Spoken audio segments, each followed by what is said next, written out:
David Bohm Seminar Series 1, Friday evening, November 3rd, 1989, Oak Grove School, Ojai, California.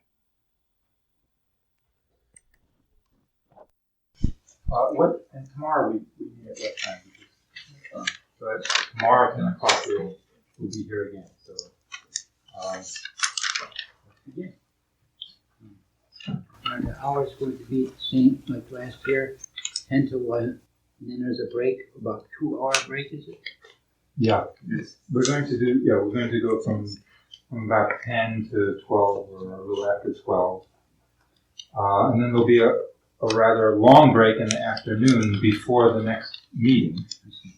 But we haven't fully decided on what's going to happen in that time period. And part of what will happen tomorrow morning is at some point we'll take a little break and all of us, including David, will discuss what may or may not happen in the break time in the afternoon. I know David likes to take a rest at that time so he doesn't get too worn out. But there's things that we all might be able to do together if we want to do that. We've tried it in the past. Sometimes it worked well, sometimes it didn't, and some people, we'll talk about it tomorrow morning. Okay. David? Yes, well, as Joe said, this is the 4th time already for this seminar. In general, it has been concerned with the nature of thought and the question of dialogue. And in the last 2 times, I think I tried to organize it a bit to give a somewhat systematic presentation of the nature of thought. Maybe we'll try to change it this time and make it a little bit less organized.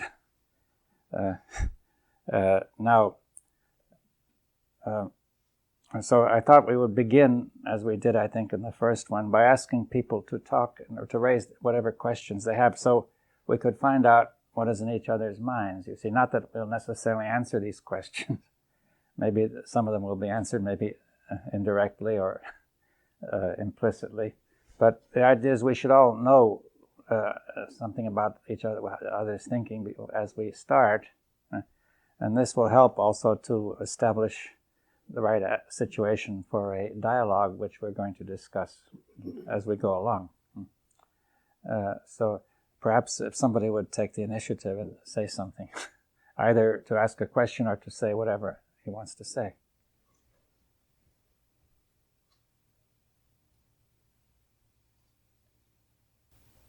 I hope this time we can talk about fact so as to understand if it comes from actuality, like Arias comes with reality, if there is that connection.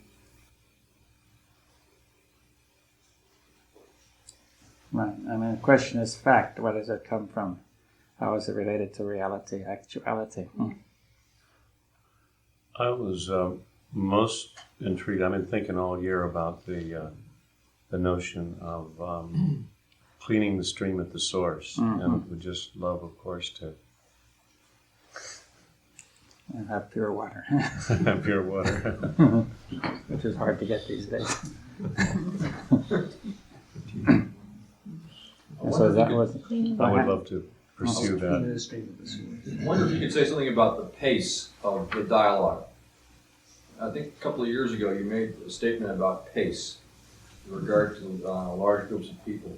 Oh, the speed or pace, yes, of the dialogue. And I think it was suggested that people tend to jump in too fast, and it would tend to slow down when people get to understand it better. We'll talk about that. Not necessarily now, but at some time.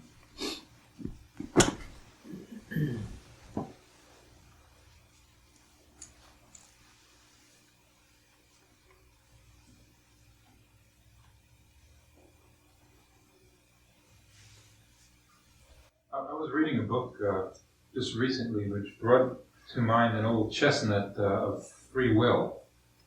So I was thinking it might be nice to hear something on that. If you want to discuss free will, It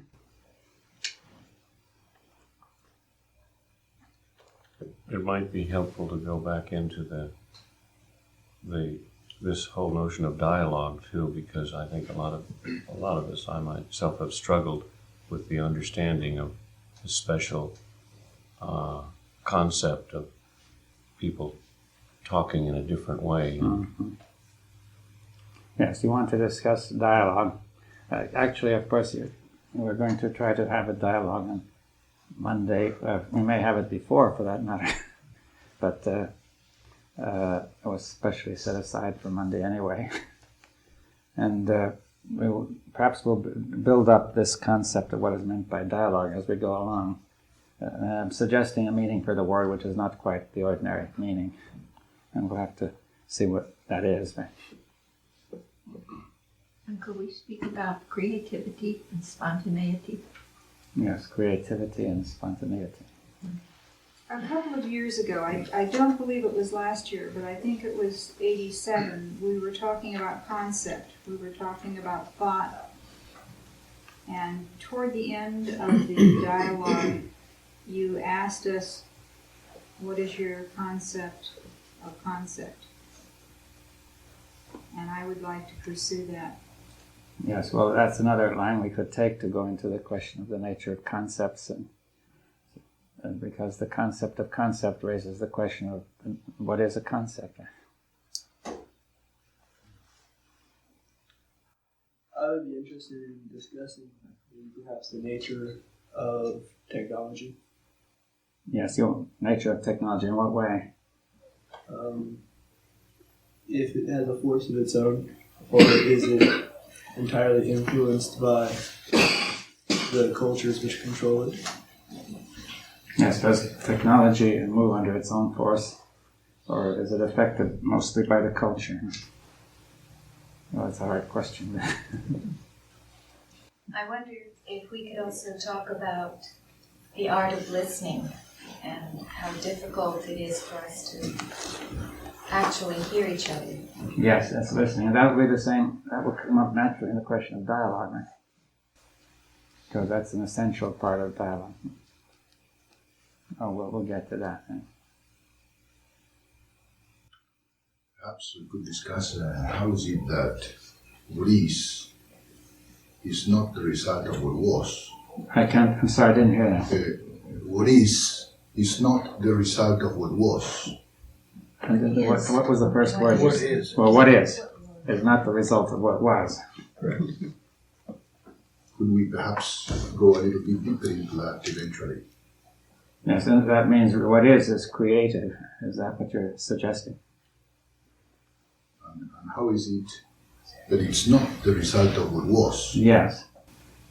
If it were only the result of what was, it would not be creative. Right? Yes, well, we'll try to get to that. I mean, by the way, if you have questions, and keep them in mind, and maybe in an appropriate point when we're talking, you bring it up, right? And I'll bring it in. You see, otherwise I may not remember all this. Never take others. Right? I wonder if we could also at some point bring in something about nature. Thinking back over the last few years of our seminars, it seems that perhaps there's an emphasis in seminars on human relationship and difficulties in human relationship. That seems to be one of the reasons for developing dialogue. And yet, I believe Krishnamurti said that you cannot have correct relationship with man unless you have relationship with nature. Recently, a fellow, Bill McKibben, wrote a book called The End of Nature. And it just seems very, very relevant to these questions of human relationship. Yeah. Yes, well, it's human relationship based on relation to nature. What did he mean by the end of nature? I think he meant that the meaning that we have always attached to the idea of nature has intrinsic to it a notion of something which is untouched by man, by human activity. And in the face of what's happening in the rainforests, and the greenhouse effect, and the ozone layer, and so on, the scope of human activity now seems to leave nothing untouched. There is no longer a realm which is untouched by man, and therefore the end of nature. Yes, I see that. So we will come to that. Nature is being despoiled and so on, and polluted and all that. And eventually, we used to think nature was vast and untouched by man. Now we see it's vulnerable to man, right? To avoid the word man, it's vulnerable to the humanity because it's vulnerable to women too. Now the oh yes, okay. Any more questions then? How does it all fit in with the reality of things? If it just happens, and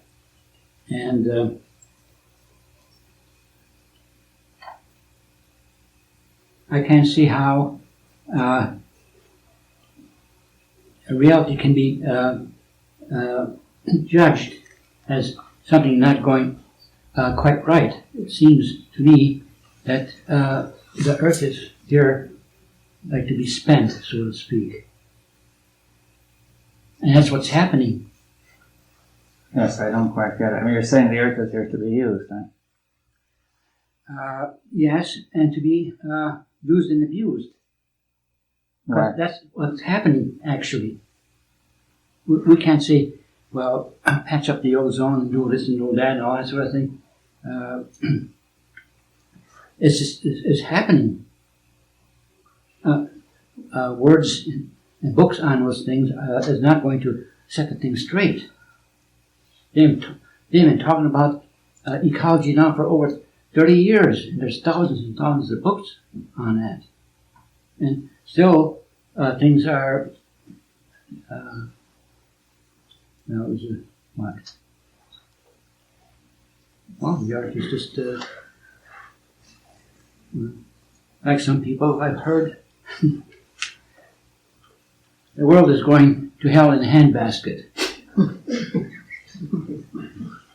Yes, well, you want to discuss that? Well, what I want to discuss is the thing, it's happening. Yes. We can be wishful thinking about it. That it can be better. They've been saying that for many years, and it's declining more and more. Yes, well, he certainly can talk about that, why it's happening, and whether anything could change that. See that? What is the source of that? We can talk about why it's happening, but can we talk about what we can do about it? Well, I will also look into that, you see. That's a question which I hope we're going to get to. Mm-hmm. But we can't get into it right away.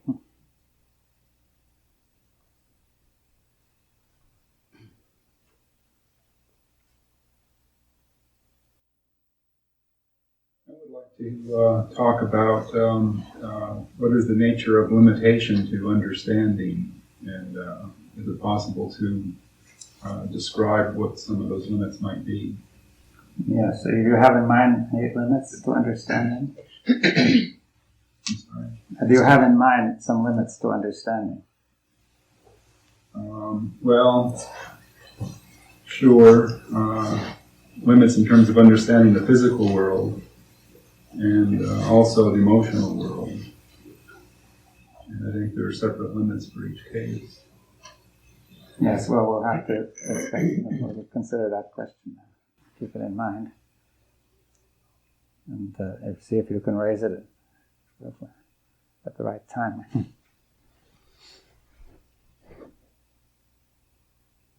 I'd like to hear what your thinking is about if, in fact, there is a collective unconscious. Yes, a question of a collective unconscious, or in the case of dialogue, we may also raise the question, is there a collective conscious?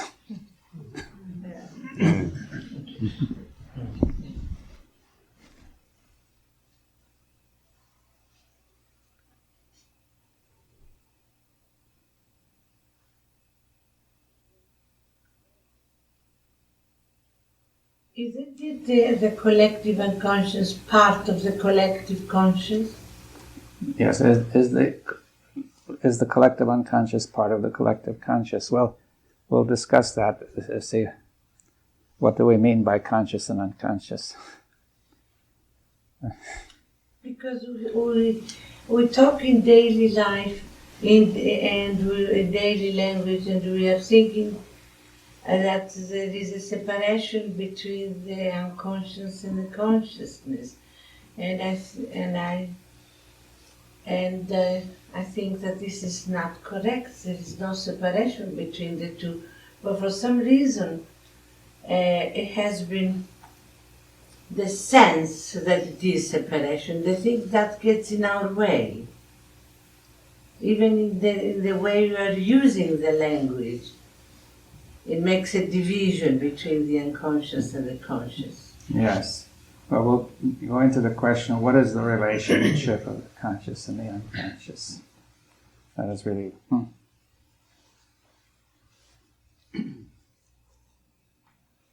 You have a lot of questions already, but Yeah. I'll pitch one more in there. We'll take two or three more and then we'll... I'm not quite sure how to put it, but it has something to do with what drives us, what motivates us, what is the energy that pushes us forward. And you can look at that in at least a couple of ways. One way would be each person in this room could say different things that are motivating them or driving them. But in addition to that, is there something common that drives everyone? What drives human beings? What motivates us? What moves us? Mm-hmm. Something of that nature. Yeah, what moves human beings in general, deeply, right? Yes. I'd like to talk about, if possible, man's ability or inability to make changes within himself. What is the best way? What do we need to do in order to? Yes.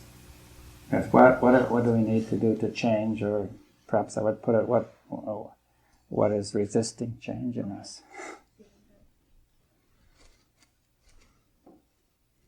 What is change, and how do we know if something has changed?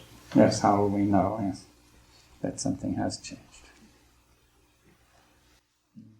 I would like also to explore the problem with relationship, and particularly in terms of image making and fear. What kind of relationship? The creation, the human relationship, yes. Was wrong, particularly with the image making and tremendous problem of fear and, yes. and aggression and anger. You want to explore human relationships as affected by image making and fear and anger and aggression, other such things.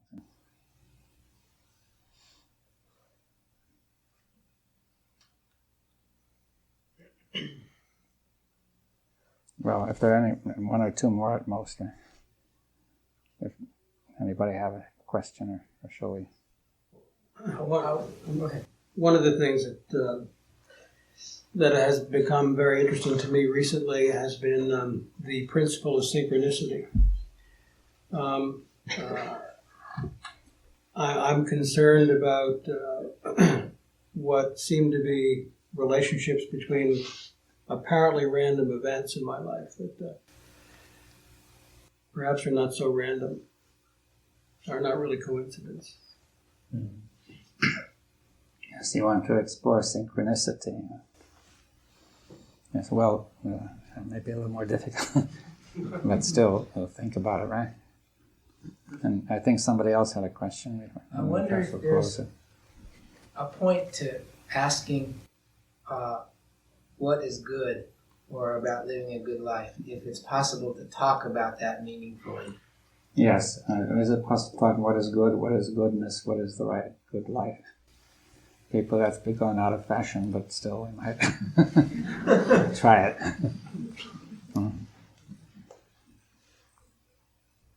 Right. Well, I think that gives, unless somebody has an urgent question, that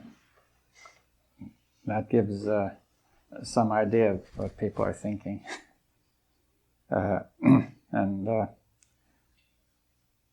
Now, so that to some extent we have a similar content in each person's mind, at least some sharing of content, right? Now, which is one of the basic requirements of dialogue. So I'm just sort of indicating that the question of dialogue is already implicit, but we won't bring it out fully until later, right? We want to slowly get into it. Now, as you know, I've been going, as I said, we've been having this seminar 3 times already, discussing the nature of thought. That I have been suggesting that most of the problems and things which you're raising have to do with that we do not understand the way thought works, what the nature of thought is. Right? The thought plays a crucial role in our life, but we are just allowing it to proceed. Take it for granted how it works, right? With that. Now, as a matter of fact, there's a man called Mark Edwards in England, a photographer who has done a lot of photographing of for Wildlife Fund and other people, photographing the destruction of nature, and all over the world, including the Amazon jungle and a lot of other places. And he has accumulated a lot of photographs, and some time ago he suggested that we should have a book, a conversation about them, and get started into it. And this book is now finished. It will be published by Harper and Row in about a year, but the title we suggest is Thought, the Hidden Source of the World Crisis, you see. Now,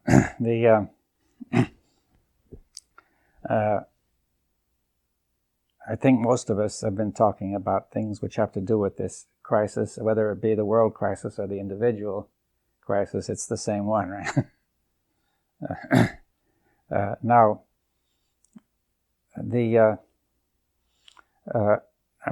we've been discussing the destruction of nature, and everybody here is familiar with how nature is being exploited, and that if we continue at this pace, there won't be much left. Right? It may take 50 years or 100 years, 200 years. People argue. Some people provide statistics saying in 50 years it'll be pretty badly gone. Other people say the climate will change. Other people say no, it won't change in 50 years. But it's as if they forgot that it will go on for another 50 or another 50. It's certain that it's going to affect everything. It's a matter of whether you decide it's 50, 100, or 200, but that doesn't matter really. The principle of the thing is there, that we are going, at this pace, the way we're going, we are bound to destroy nature as a whole. Right? It's got to happen. Now, not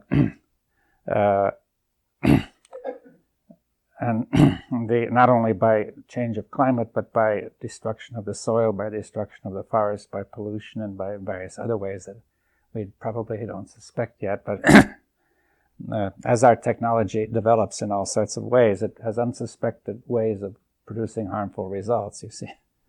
Now, the question is what is behind that? You see, we say we have an ecological crisis, see, but there's no ecological crisis. The ecology got along perfectly well all the time until we got in there. The crisis is not in the ecology, it is in us, right? Somehow we're doing something crazy. You see, we are destroying the faces of our life. You see that we use the word environment to describe this whole thing, a very bad word, typical of the problem. It says here we are and we're surrounded by our environment. But this environment is the source of our life, and it's not separate from us, right? See, we could imagine that the brain is looking at the body and saying, that's my environment. and I see 2 kidneys, I only need 1, so I could sell one, make some money, right? Okay, that's a change in my environment, you see. But I start to change me as I change my environment, right? But you say, okay, most people can see that that's pretty silly, you see, but they say that, but outside the body is my environment. The body is me, but outside is the environment, right? But then it's not true. You see, without the oxygen, where would we be? You see, without the water and food and all that stuff. You see, so oxygen and food and water come into us and constitute us and pass out. And therefore, where does the body end and the environment begin? So take a molecule of oxygen, it enters, becomes me. You see, where does it become me? It leaves as carbon dioxide. It becomes the environment.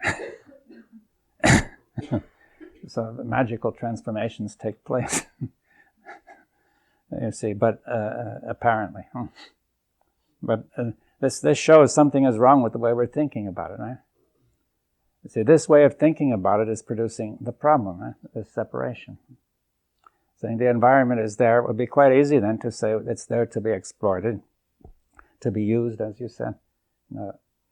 Okay, it may be abused, but then still it doesn't affect us, you know. Now, there is something wrong, I say, with this whole way of thinking.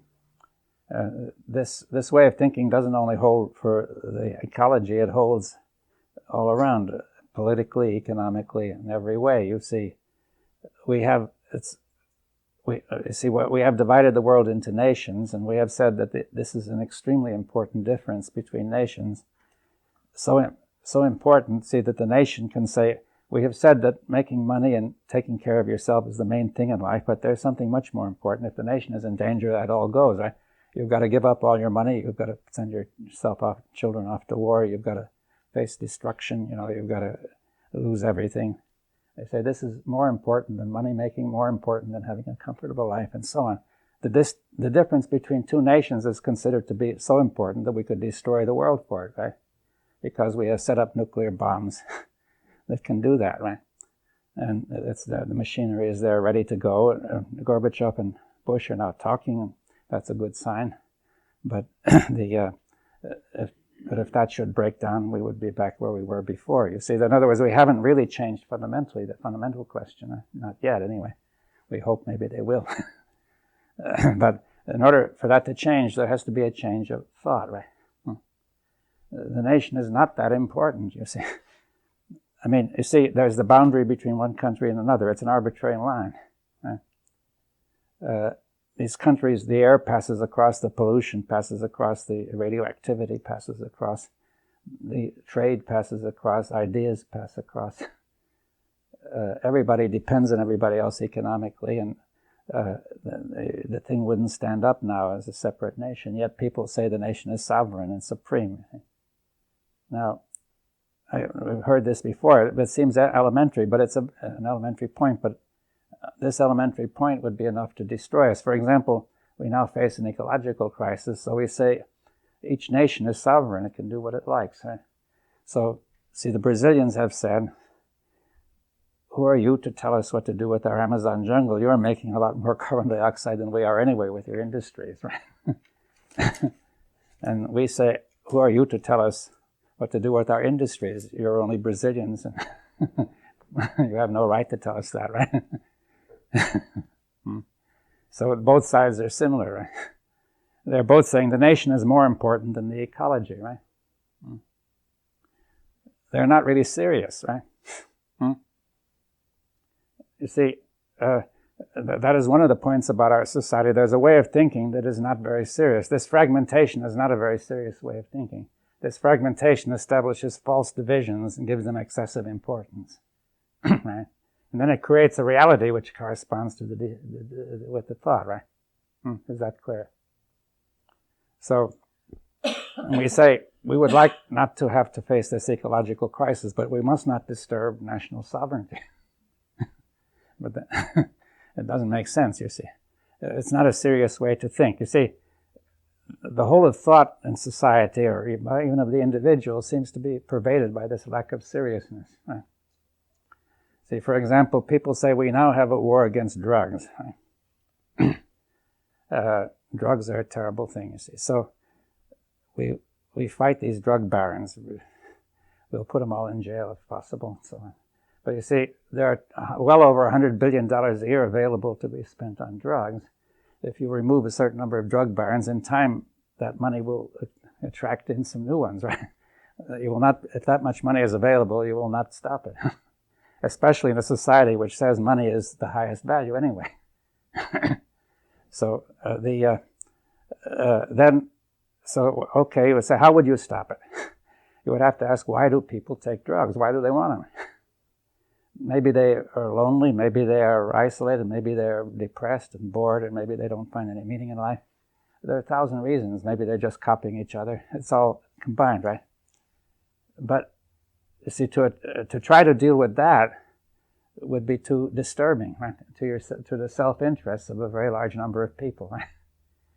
The mere thought of it must be very so overwhelming that people could hardly even bear to think of what would have to be done to change that, right? Is that clear what I mean? Try to imagine the kind of change that would be needed to change that. You see, of all sorts of relationships. So people say, no, we'll fight the drug barons. You see, so they're not serious. Now, on the other hand, the farmers in South America cannot make a living growing useful food. So since the money is available, they'll grow drugs, right? So you say, couldn't we make it more profitable to grow useful food? No, but that would upset a tremendous amount of self-interest, right? The idea of getting into all that is so disturbing. Nobody would want to think of it, right? So we have to say that the society is not very serious in its war against drugs, right? That is, it's going through the motions of fighting the drug evil, but it is not willing to get to the roots, right? Because it will disturb too much self-interest. Right? Yeah? The problem of drugs and alcohol is a symptom, but the disease is deep in the individual who needs to escape from reality or whatever problem it is that's making him do that. But what amazes me is why or how there hasn't been one person in this country in 10 years, one politician, who's ever said what you just said, beside myself. No one's ever come up and said that the problem is in the individual. Why does he need to escape from reality? Why is he lonely? Why is he depressed? No one's ever said that. You're the first one I've ever heard say that. Well, that's surprising. Isn't that amazing? It's obvious, but you see, it's also the society which has produced those individuals, right? You see, it's both together. And then the individuals maintain that society. Now, so people say, okay, the alcohol industry also, that's legal, the drugs are illegal. It'll make no difference whether you legalize drugs or not, it'll be the same problem, right? Now, you see, the idea would be try to stop the alcohol industry, but too much self-interest is involved in stopping that. Probably much more harm is done by alcohol than by drugs, according to statistics. But the cigarettes have been shown to produce tremendous harm. It's a tremendous struggle to stop that. Now, somehow we must say that the society, including the people, which means the people in it as well, are not serious about all this, right? Since they're not serious, it's not surprising that nothing is ever solved. Yeah. It may be that they're not clear about it. If, for instance, if health became a priority for the planet in general, but for the individual specifically, so that became your highest priority, if that were a fact for an individual, then the likelihood of them doing anything detrimental would decrease significantly. So how would you get people to become clear about that? Yes, but I think they don't want to become clear. They say that it's evident that if people became clear about the alcohol problem, the drug problem, they would have to disturb a tremendous number of things which a lot of people would become very uncomfortable. They would rather not be clear. You see, I think thought has this self-deceptive character, that when the self-interest is threatened, it does not want to be disturbed, right?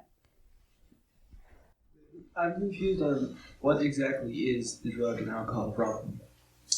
Well, everybody says there's a problem. Now, let me look at the alcohol problem. You see, a lot of people find that they cannot avoid getting hooked on alcohol, and they keep on drinking, and their health suffers, and they lose money, and families break up, and so on. Now, once they tried prohibition, and there was too much pressure against that, and they had to give it up, you see. The fact is, I read some statistics that a lot of the public health in several ways improved during this period of prohibition. There was much less trouble with the liver and so on. I mean, a lot of people, for example, suffered degeneration of the liver from drinking too much alcohol. And during the period of prohibition, which was very unpopular, nevertheless, and it was not entirely effective, but nevertheless, the number of cases of cirrhosis of the liver dropped dramatically because alcohol was harder to get. Alcohol causes brain to break down. It causes the heart to break down. It causes families to break up. You know, it has caused far more trouble, as far as I can tell, than drugs. You see, now drugs are bad enough. They have caused a lot of trouble. People get hooked on them, and they eventually get to the point where they cannot maintain their normal balance except by taking a lot of drugs that cost a lot of money, and make them unhealthy, and so on. It isn't really good for people to get stuck on that kind of addiction. With cigarettes, people are addicted. It's plain. It's been proved that cigarettes cause cancer and heart disease and lung disease. And it's been proved cutting down cigarettes cuts that down. Now, all of these things are a kind of addiction, which we could discuss later what it means. It's in the process of thought, basically. Although the addiction is chemical, the process of thought is behind the addiction, that people think they need certain things. You see, for example, there was an experiment done where animals were made addicted to some drug, or was it morphine perhaps, by being injected. So when they withdrew the drug, the animals were uncomfortable for a while, and then it was finished. And then they were not addicted, you see. But when the animals were allowed to inject themselves, and even when they got over the chemical addiction, they were still addicted psychologically, because they could remember that by pressing that button, they got a good feeling, right? And they were addicted, right? You see, so that was thought, elementary thought, remembering that that button means a good feeling. Let me press the button, right? Now, so then the lack of that good feeling is a bad feeling, and therefore you feel bad and you want to press it again. You see, so it's the relation of thought and feeling which we'll also have to come to, you see. What is that good feeling that the animals get chemically? What happens? Well, we get the same thing, you see. People have studied that scientifically, and they say that there are certain receptors in the nervous system, in the brain, which can be covered up so as to prevent pain, right? In other words, these pain nerves are there normally to warn you that something is wrong. If people lose the ability to feel pain, they can really destroy themselves. Now, there are pain nerves there that warn you when something is wrong, it's unpleasant. Now, there are certain natural substances called endorphins which can coat those nerves, and so you don't feel pain, right? Now, morphine is similar in structure. It'll do the same, right? So you coat the nerves that make you uncomfortable, and you feel nice. But it works a little while, and then it goes away, and then you feel bad again, right? So you say, let's try it again. Right? But after a while, you get to the point where the body adapts so that even with quite a bit of morphine, it isn't working anymore, you see. You need more. And so on. The morphine is not good for you chemically in other ways. And you see, so the animal and the human being behave similarly, right? Are you saying that there's pain and there's the good feeling of no pain or pleasure? And what seems to go wrong is that we somehow want to avoid the pain, so we don't see that the problem is not where it seems to be. Like, for example, the problem of drug is not in the drug, it's in the suffering and the injustice. That's right, yes. It reminds me of the metaphor of a little child who says, "Daddy, Daddy, the spider bit me." And the father said, "Where?" "There." So he puts the alcohol in the wall. Is that what we're doing? What? That seems to be what we're doing all the time. Yes, well, that's one of the problems. You see, that we don't understand this relation of thought to pleasure and pain, right? You see, we have to discuss that thought is very closely related to pleasure and pain. And but our thought says it's not, right? We therefore don't understand what to do with this pain. And one of the ways of dealing with it is drugs or whatever, alcohol. Other ways are various comforting thoughts, which may be wrong, right? You see, you produce your own endorphins, or you don't need the drugs. Like a belief system, religion. Yeah, belief system will comfort you and produce your endorphins much cheaper. You see. Socializing. Yeah. That's what Jim Baker was doing. Yeah, I see. But he made that a very profitable enterprise too. You see, but nothing compared with the drug industry. But so we don't understand that. I mean, it's not. See, we really have to see what's going on. Now, you see, first of all, to go into all that, people feel, oh, it's too much. You know, I don't want to stir up all that stuff, right? Isn't that right? What's going on right at that point, though? What? You know, when is this once again being so locked into pursuing pleasure or avoiding pain that you can't even face a fact in your mind? Yeah, that's right. This is going on. Yes. You see, the whole system is set up that way now, so that you anticipate that if you go into that, it's going to be very unpleasant, right? Now, to anticipate pain is to produce something like pain already. So you already have something like pain, and therefore you avoid it by thinking another thought's not worth. Let's not go into that. It's very irrational, yes. But I'm trying to say thought turns out to be very irrational much of the time, right? Or I suggest incoherent. If a person has ever had the experience of going into that, then what are they basing their feelings or thoughts that, oh, I can't go into that because it might cause me pain? Because just anticipation, just saying, may have had some bad experience before, trying to stir that up. It's like, let's not stir up that can of worms, you see. Not open it, right? You see, people say this is very unpleasant. There are all sorts of unpleasant things going on in there, I suspect. So let's not bother with it. Fear. It's a kind of fear, yes. It sounds like maybe enough energy is being used to maintain the lid on the can of worms. If you divert the attention from keeping the lid on the worms, then that's where that maybe is coming from. Well, by imagining the can of worms, you feel already the pain that the worms might produce, right? And therefore, you're convinced that it will be much worse when you really open it. It may not be that way at all, but merely to believe it is enough.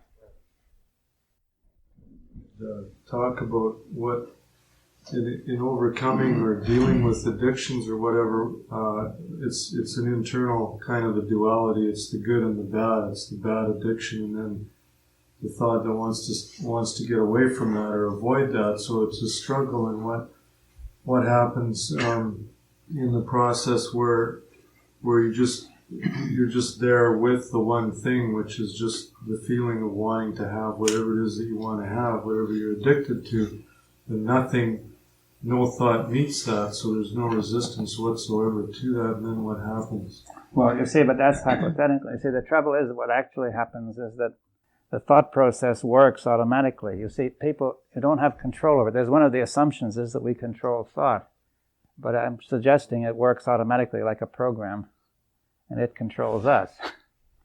And therefore you can't get into that state. You will find your thought will not allow you to. It's already, for most people, it is already conditioned, and it's like a program, you see, to keep acting in the usual way. And we want to come into that. What is the nature of thought? Why it does all this? The thought does not allow you to enter these areas because it is automatically programmed to frighten you about it and push you away.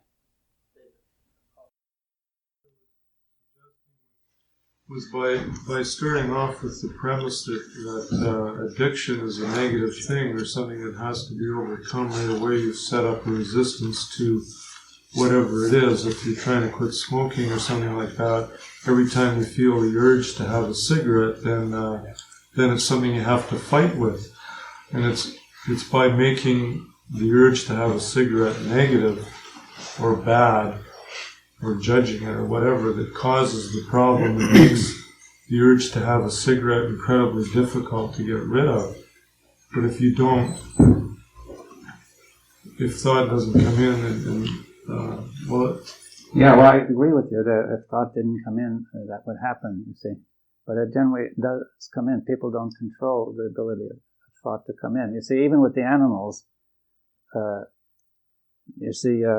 when they were given morphine and allowed to get it by injecting themselves, the thought comes in very quickly and automatically. Just the memory of that needle evokes the memory of a previous pleasure and the automatic thought, I want to have it again.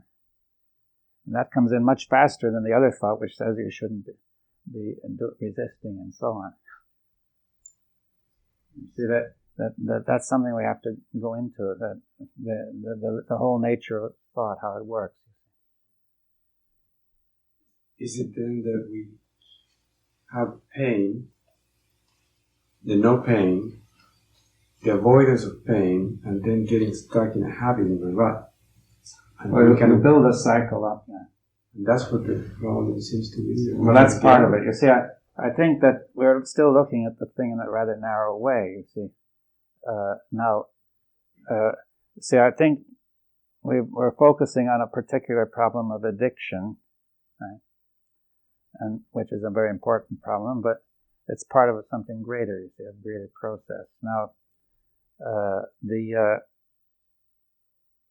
we were saying before that there are a lot of things people don't want to look into, not merely all this stuff about addiction, but they don't want to look into all the relationships which are comfortable and secure of the people who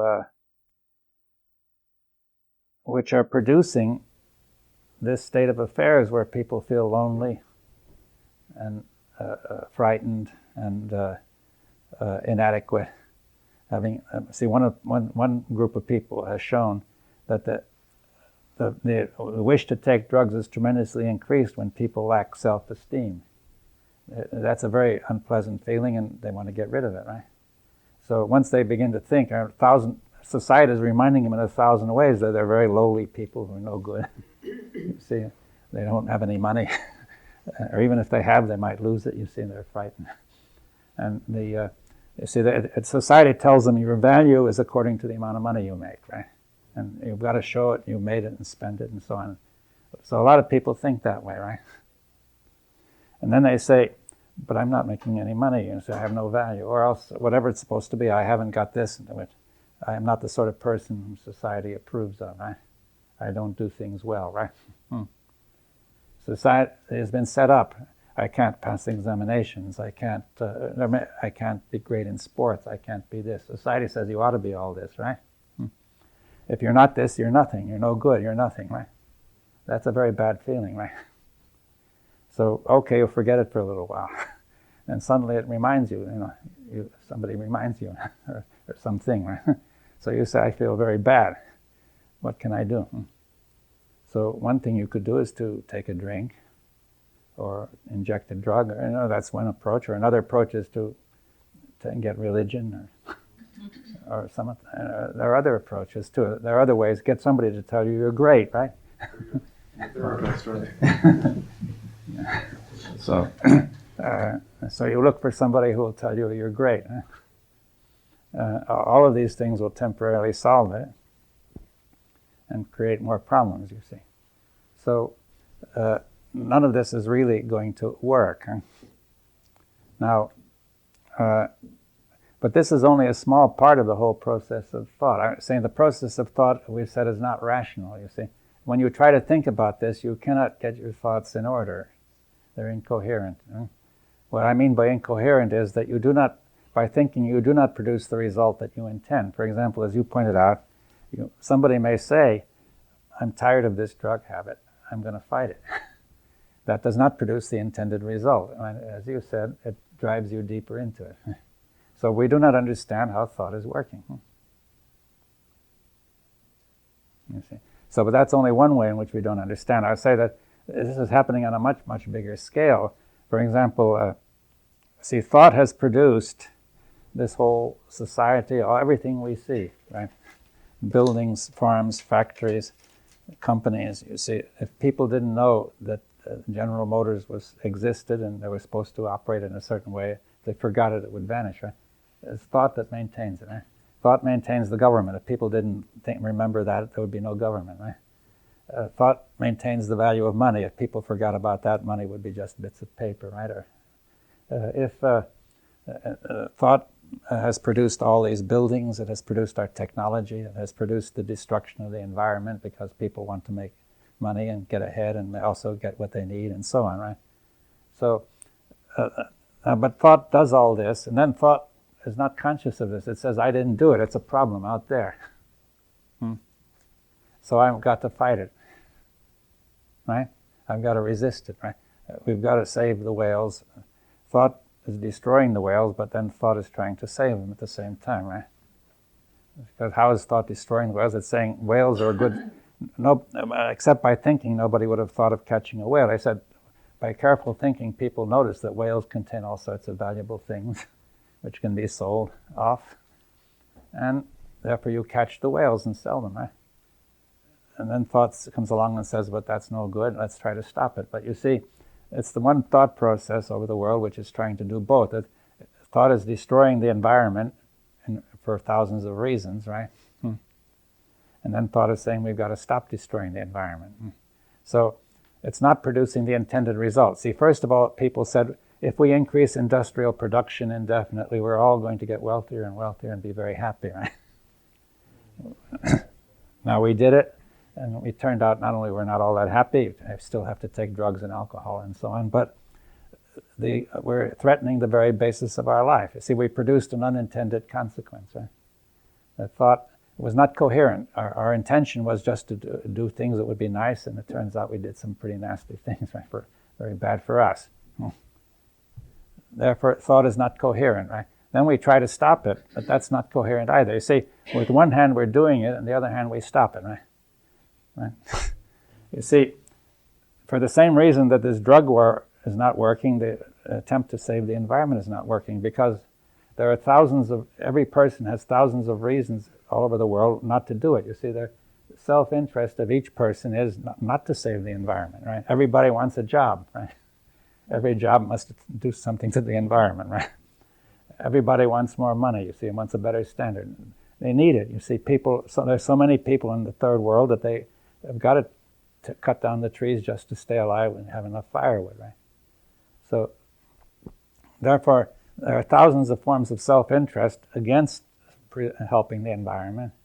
And then we also put on top of that a program to save the environment, right? Is that clear? It's not coherent. Is that clear? Just as it was not coherent what we're doing about drugs and alcohol and other things of that nature, pain and pleasure. You see, we want to get pleasure and we produce pain, right? So not only it's not rational, it doesn't hang together, you see, it's not coherent. It produces contradiction rationally. It produces incoherent actions that work against each other. It's like a man with his right hand is trying to do something, with his left hand is trying to stop it, right? You see, so the idea would be to see if somebody were hitting himself on the head with a hammer with his right hand and trying to stop it with his left hand, that would be the situation. Now, he would say it would be much easier if he would just stop hitting himself on the head. You see, that's what would be called for. But instead we say we must have a war of the left hand against the right hand to stop the nasty things the right hand is doing to my head. You see, so the thought process is going on in the whole world. You see, not only is it fragmentary, but thought produces all sorts of results and doesn't know it's done it. See, this is the crucial point. And then it claims it's something outside which has to be worked on, right? Which makes it worse. This is one of the basic things that's gone wrong with thought. And you see, the attempt to stop addiction is just one of those examples that, on the one hand, you are doing things that are producing addiction. You see, you're living in a way that is conducive to addiction. And on the other hand, you try to force yourself to stop it, right? You said it was a basic thing that went wrong with thought, and I'm wondering if maybe thought is just limited in a basic way, and it's not really wrong, it's just that one can never know the consequences of one's actions totally. Well, we do know them, that's the trouble, but we go on anyway. Some we do, Yeah, but quite a few. The ones which are causing the trouble we actually do know, but we ignore it. See, the third point is that thought engages in self-deception. It ignores all consequences which would disturb self-interest. I just wonder where humanity went wrong, David. Go down to the root of things. We are discussing causes and effects. And I just wonder if perhaps our Western education from the Bible that we have dominion over nature, over the earth, or the planet, causes the destruction, whatever we were given. Or maybe the smuggling out of the firework powder from China to Europe, which give us the guns and the ammunition, which give us really the dominion to scare out all those people who were peaceful, out the guts out of them. And we have the power now to rule the world. Because God wanted us to do so, apparently. Yeah, well, was it God or was it us? You see? Yeah, that's it. You see, what? That's much older than that, you see, I think. You see that people blame it on the Bible or saying God told us to multiply and take dominion over the earth, but it happened long before. The Roman Empire, which was not affected very much by either Judaism or Christianity, created vast deserts. You see, what they did was they cut down trees all over the Mediterranean in order to make ships, right? Salt into the earth. Yeah, they all silted up. So North Africa was the most fertile part of the world, and it turned into a desert. Now, the same was true of a lot of areas around there. So the Romans created tremendous deserts, though their religion originally was an earth religion, which would have favored the earth. You see, very primitive peoples say the earth is the mother, and they've got to take care of the mother. Even some of those who still exist are saying that, right? Indians in South America, right? Now, so they started out with the mother goddess, and they said the earth is the mother, and we've got to take care of the earth, and they did, right? Now, since then, there was a change somehow, and the people changed as civilization developed, and they said, no, the earth is there to be exploited, you see. Now, by the time you reached, the Greeks had the same problem. They cut down trees right and left and turned the rich areas into semi-deserts too, and the Mesopotamians produced deserts they didn't realize the irrigation was salting it up. That was, well, at least that was a mistake, but so the creation of deserts is an old thing. Now, the question is, where did this all start, right, you're raising? Yes, but still I think the Romans took over the patronage and spreading the religion of the Judeo-Christian religion. Well, no, they did it before the Judeo-Christian religion was very important. You see, the Jews were only a tiny little country there, and all the rest, and the Christians were almost nothing. By the time Christianity became important, the deserts were already well on their way. You see that there was something much more general and deeper. David, you've said thought is a material process. How would you define thought other than that? Is there anything else you can say about thought? Because all of these are particulars, but I mean, to get to the genesis of it. I mean, when we're talking about thought, really, what are we talking about? Good. Yes, all right. You see, well, first of all, we use the word thought in the sense that I assume everybody has some idea of what I mean, but then I'll try to go further, right? Now, you refer to the fact that thought is a material process because every time you think, instruments show that the blood moves all over the brain, the nerves are electrically active and chemically active, and so on. So you cannot have thought without a whole material process going on in the brain, right, and the nervous system. I'm just explaining that. Now, but what is it beyond that is your question. Now I say fundamentally thought is the activity the active response of the memory. You know, if you want me to go into that. Right? You see, now in order to understand that, you see, I think we are going to have to make several distinctions. You see, first of all, I'm going to distinguish between thinking and thought. Right? Thinking is a very active process. It requires some intelligence. You know, you criticize it, you can see where it's going wrong and so on. But thought is the past participle of to think. It's what has been done. Now, we make the assumption, our society does, our culture, that once you have been thinking something, it vanishes into nothing, right? But it's not true. It becomes thought.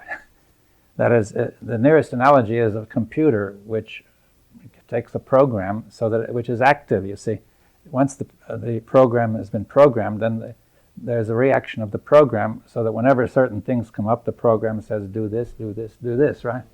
Is that clear? So I say thought is of that nature. You see, that, for example, suppose you say people of this race are inferior. Your mother, your father, your friends have told you that, and then you thought about it and says, "Okay, they're inferior. I believe them," and then you forgot about it, right? And then you met one of those people, but then that program came in, and you reacted as if you were faced with a dangerous person who, you know, and you saw him as inferior. It affected your way of seeing and your whole reaction. Right? Is that clear? The same thing holds about, let's say, suppose you walk through the woods on a dark night, nobody has told you anything, you walk freely without fear, you see. Then you come along, this happens to be Central Park, you see, in New York. So somebody comes along and says, "Are you crazy?" And there are assailants in there, you know, they'll do all sorts of things to you. So the next time you decide you're going to walk anywhere near the park, you're programmed already to, so when you see a shadow, you already say that might be an assailant, and your heart beats fast, your adrenaline is flowing, you know, your muscles are tense. There's a whole neurophysiological, chemical, material process set in motion, right? Now, it was the result of thought, is that clear? But thought has been programmed to say that it is not the result of thought, it has happened independently, it is me. Is that clear? Therefore, we don't deal with it properly. We say, "I shouldn't be afraid," you know, or something, or, you know, if you see it's a shadow, of course it'll go, but suppose you say, I feel sad, I feel lonely, I feel weak, powerless. And somebody says, "No, you shouldn't," right? But you can't stop it because it's programmed there. You don't know about it. You see, it's like trying to put a second program on top of the first, right? To counteract it, but that won't work. We don't understand the nature of thought. Thought leaves something in memory. You see, memory, we don't know where it is. Some scientists are trying to say it's in the wiring of the brain or here or there, who knows, but we don't have to know that for our purposes here, right? We say memory makes a record somehow. It's analogous to the tape recorder or the record in the computer or whatever, right? On the disk. And so memory has made that record, but that record is not just a recording of an incident, it's the recording of conclusions as to what to do and how to behave and how to react, right? How your body should react, how your emotions should go, and so on. You see, it's all there in memory. So if the right stimulus comes along, it's triggered instantly. Yeah, that goes like that. Now you can't stop it. You see, then you say, "I should stop it," but it's too late. It's happened, and not only that, it's stirred up your brain in such a way you don't know what you're doing. More or less what happens between the difference between knowing how to think and what to think. Well, we don't know how to think because we don't know what thinking is. You see, we can't stop this thing by saying, "I must think in a different way." You see, now, because that's part of the same way. You're just adding another program. You see, now, so that's the first point. thinking becomes a program, and that program makes you a nationalist. It makes you believe your country is supreme. You know that, and so on and so on. That you must defend it at all costs. Defend even if it's false. You see, I can't remember, but when I was a child, we had a statement by somebody, you know, "My country, right or wrong, may she be ever right. But even if she's wrong, my country." You see, now that thought will go in as a program, saying, therefore, it doesn't matter if this is false. It doesn't matter. It empowers. It gives power to thought, and so it does not want to give it up. Well, it's the program that doesn't want it. You see, we have to realize that this. If you have a program in a computer which it says do this, it'll do this, right? You see, if you have a virus put into the program, it'll muddle it up. It won't respond to the programmer. So as long as the virus is on there, that's it, right? You see, it just goes. You see, that there is an aspect of the system which is like a machine.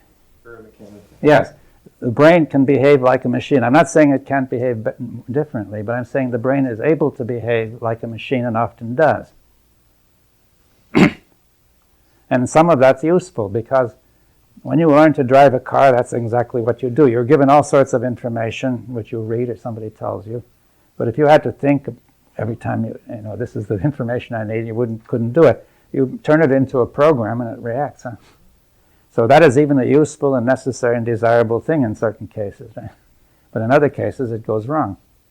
Now, for example, if you are programmed to defend a thought against evidence that it is false, then there's something wrong. I'm wondering about the role that biological drives might have that would precede thoughts in things like addictions or self-destructive behavior and environmental whatever.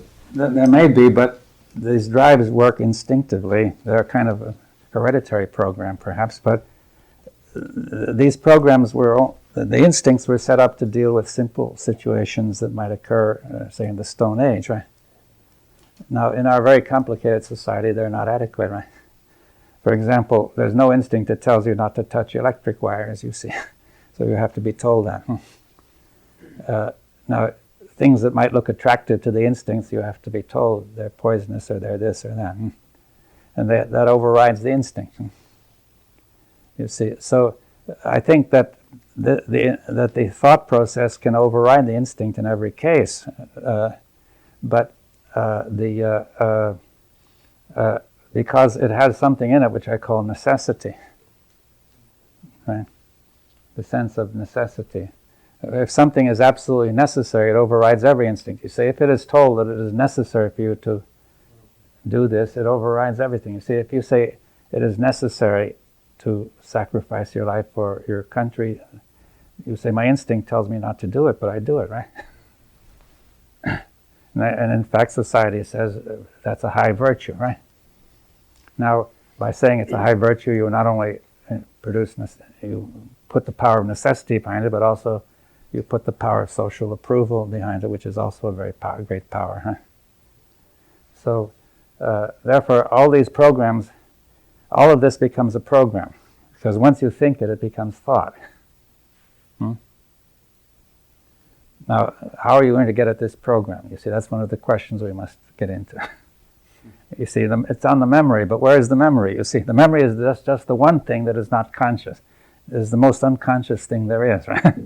In the mind, huh? Because you can recollect, as they say, certain details, and get it out of the memory into your consciousness, right? Like getting it out of the program onto the screen, right? But most of it is there on the program, right? The same problem occurs with a virus in a computer. I mean, you don't know where it is, right? It's all muddled up with all the other stuff that you don't want to get rid of. Until the right circumstances come along. Yeah, see, that computer, the virus just sits there for a while until Friday the 13th, and then it muddles everything up. So you have a program that will just sit there until something happens, and then it all goes, right?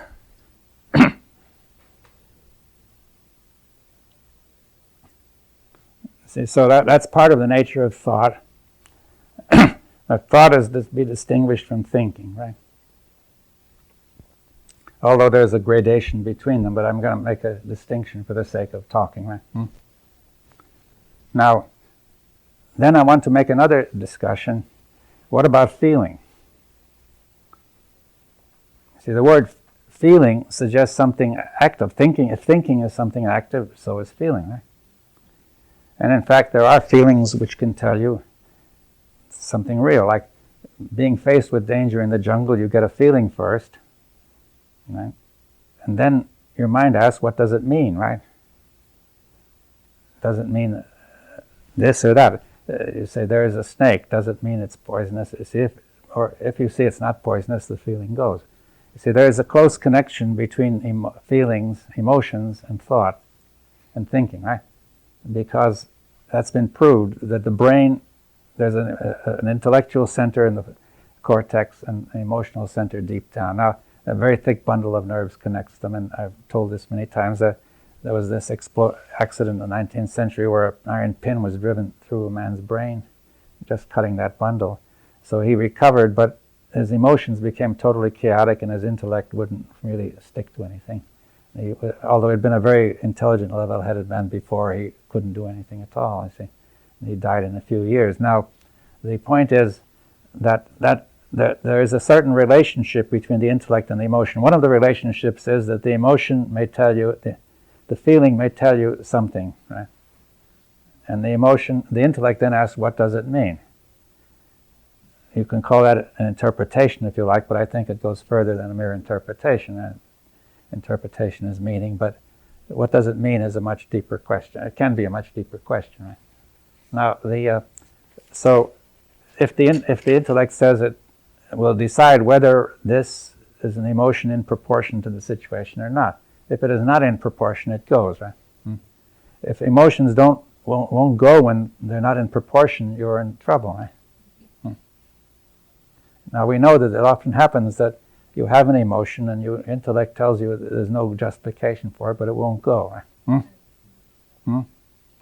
And vice versa, you may have a thought which your emotions tell you is no good and the thought won't go, right?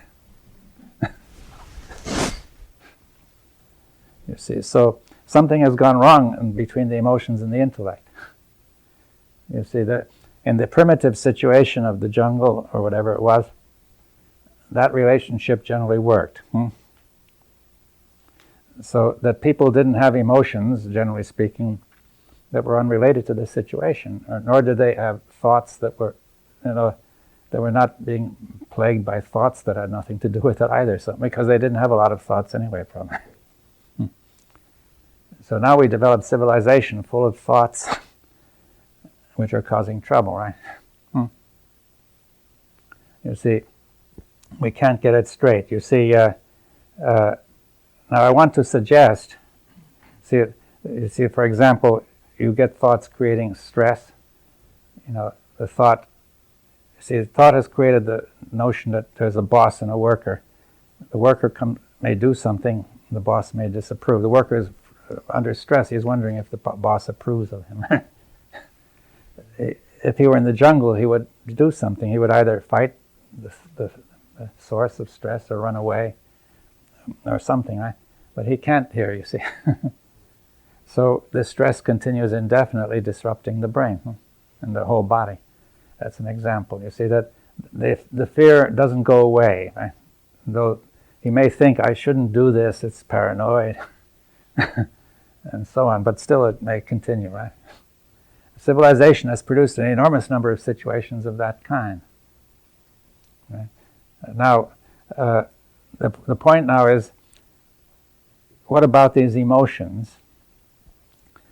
The very word feeling suggests that they're all equally valid. You see, they're all really telling you something. But that's our English language, you see. Our English language has said there are thinking and there is thought, but there is feeling, but it hasn't said there are felts. You see, right?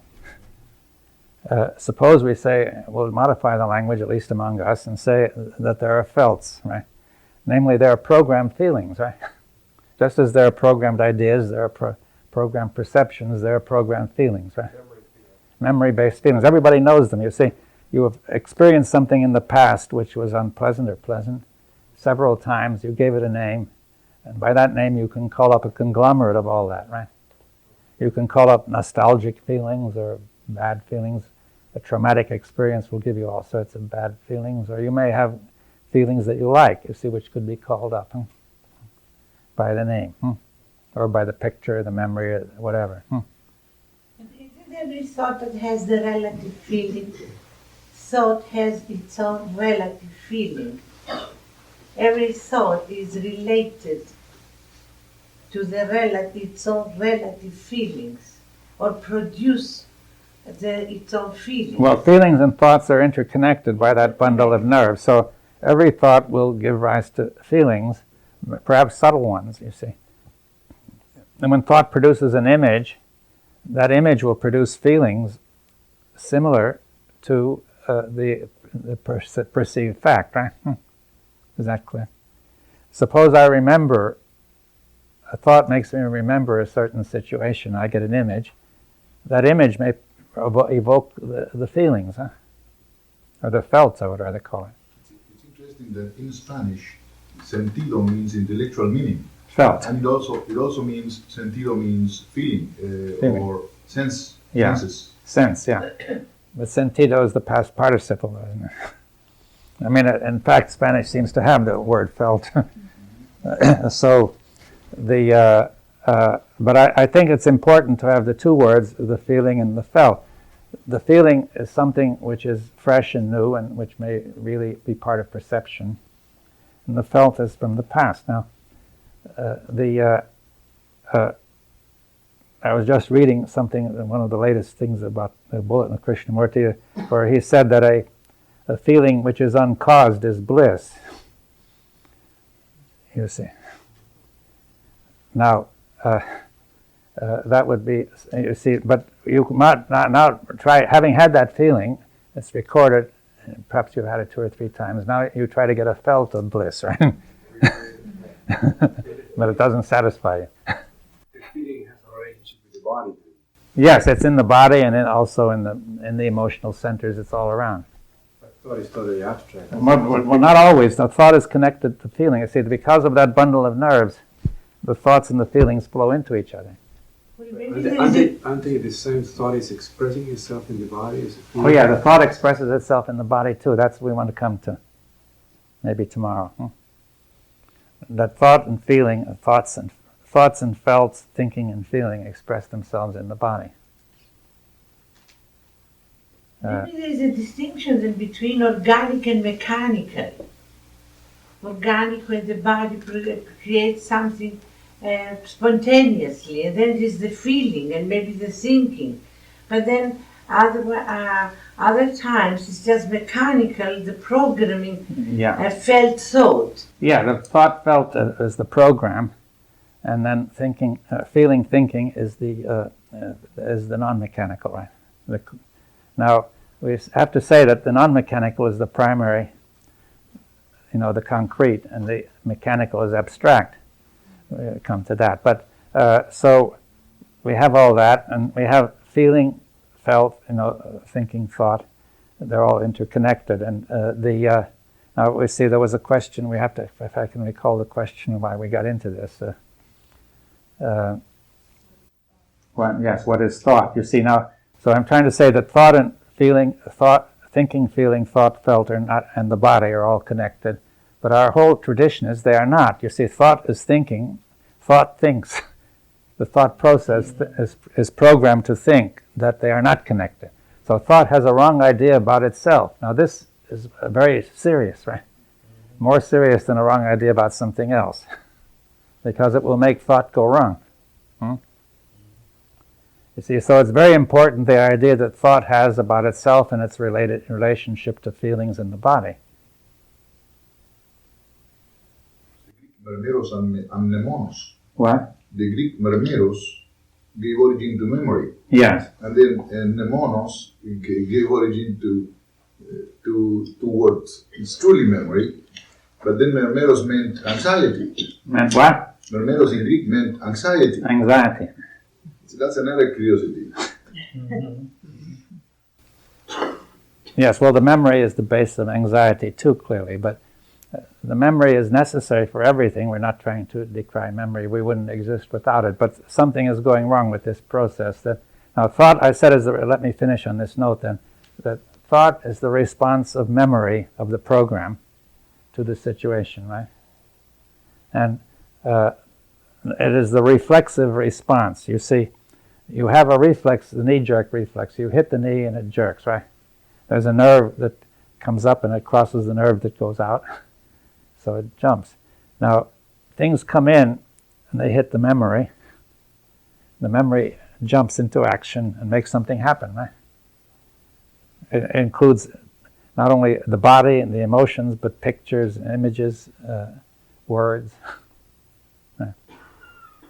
But we don't understand that. See, it jumps into action very fast. By the time it has acted, it is too late for us to correct it. Our attempt to correct it on that basis makes it worse.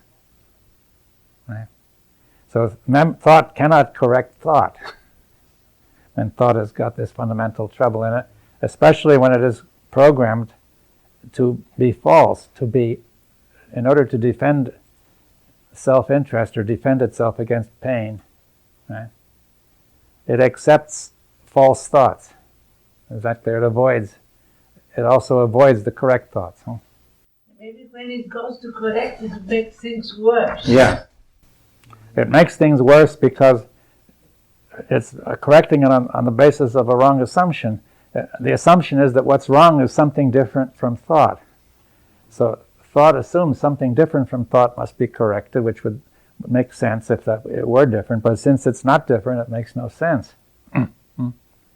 It makes it worse. It's an abstraction that takes place there. The thought abstracts. Yeah. Right, and you But see with thought, the abstraction. see, every time something happens, thought, when you make this mistake, you feel bad, right? Now, thought then has naturally asked, what does that mean? Now, it must get the right meaning, you see. Thought has been programmed to say, it means that something other than thought is going on, my feelings are wrong, and I must make them right. Now, that is a mistake, right? Because thought itself is producing those feelings. So the correction must occur within the body. All over, but it must occur in thought especially, that thought has got to stop doing this. You see, the thought is disturbing the body all the time. It's disturbing the emotions. The emotions are simultaneously disturbing thought. Its memory is disturbing the whole thing. You see, it's fundamentally memory contains the emotions, it contains thought, it contains bodily excitation, right? It's all mixed in memory, all associated. So when a thought will stir up emotion or bodily excitation, a bodily excitation could stir up an emotion or a thought. You see, and all around. It's getting a vicious cycle. It goes around, but you see, it all stirs up, but we don't know what's happening. You see, nobody sees memory in operation. So it seems to be coming from creatively some real thing, you see, independent of thought, independent of memory, and we treat it that way. Now that's the mistake, you see. So we have to go into that. You see that? Yes, you can't stop it by any of the ordinary means. You see, it's a very subtle question, and all the ways people have ordinarily tried to stop it are obviously not going to work. Yet we have got to do it because if we care about our civilization, if we're serious about it, if our society, we can't go on this way more than maybe 100 years, 200 years, I don't know. See, it sounds like this Zen question, you know, that the man was hanging by his teeth from a branch on a cliff. And he was asked by the master to give the essence of Zen in 3 words. We're